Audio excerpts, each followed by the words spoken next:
Not infrequently, I get asked what I think is the most important invention of this culture.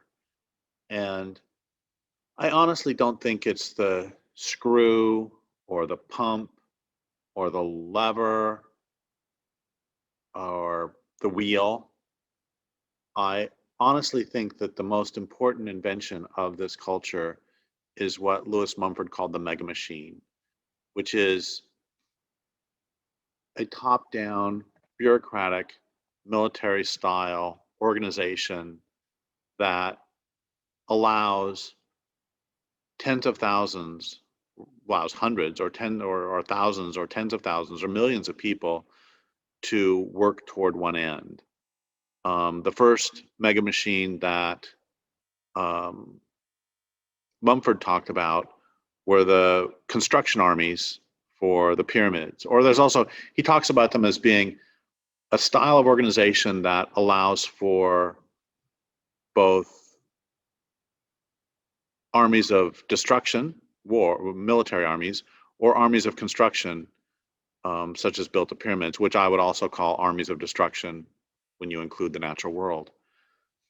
And one of the reasons for this being, I think, the most important invention of this culture, and by important I don't mean good. By important I mean one that has allowed it to metastasize across the globe. And one of the reasons for this is that, sometimes another question I get is people ask, do I think humans are fundamentally evil? Given that we're killing the planet at this point. And I always say, no, I don't think we are.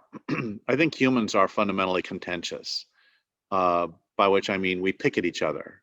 And I think that that's evolutionarily adaptive, that and we've heard of, I believe it's called the Duncan number, which is 120 people is the largest group where you can have um, uh, democratic, face-to-face, non-representative governing systems. Because when you get past that number, you can't know everybody. And so beyond that number, I think that's an evolutionarily adaptive means to keep us fairly small, keep us fairly localized, and and also, honestly, I don't think that we are alone in being fundamentally contentious. I've mentioned this before, that I love that they did a study of bats in a cave, and they put a video on them and then also audio, and evidently the video could record in the dark somehow, and then they would record the sounds the bats made followed by their actions, which would allow them to start to make a dictionary of the bats language. And they found that the bats who were roosting over the winter were communicating with each other a lot, and a lot of that was picking at each other and saying, move over there, get away from me, or come here, and then, no, you're too close, go away. And I've seen this with dogs, I've seen this with songbirds, I've seen this with chickens. I mean, everybody, they get along generally, but yeah, they pick. And Jeanette Armstrong, the Okanagan writer, an activist, once said to me that, we have the same problems that white people do in our communities. We end up, hating each other once in a while. But the big difference is that since we're living in place, I know that my great grandchildren might marry your great grandchildren. So we have to come up with ways to get along, which will work again in a community of 120, 150 people. But how do you organize people to do something as grand as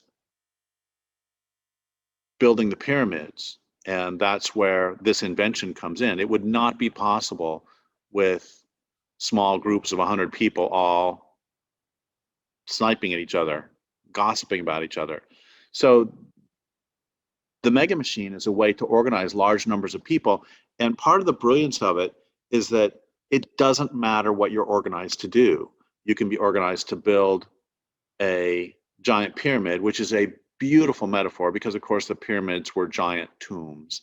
And that's what the mega machine ultimately does, is turn the entire world into a giant tomb.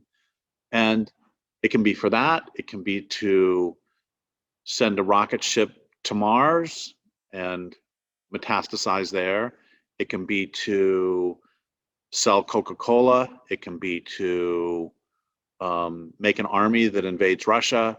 It can be to mass murder 6 million people. It doesn't matter what the machine is supposed to do, which is why at this point, especially, and this has been true for a while, if you conquer a nation, if one nation conquers another, if they're smart, they don't destroy that bureaucracy, but merely install their own people at the head.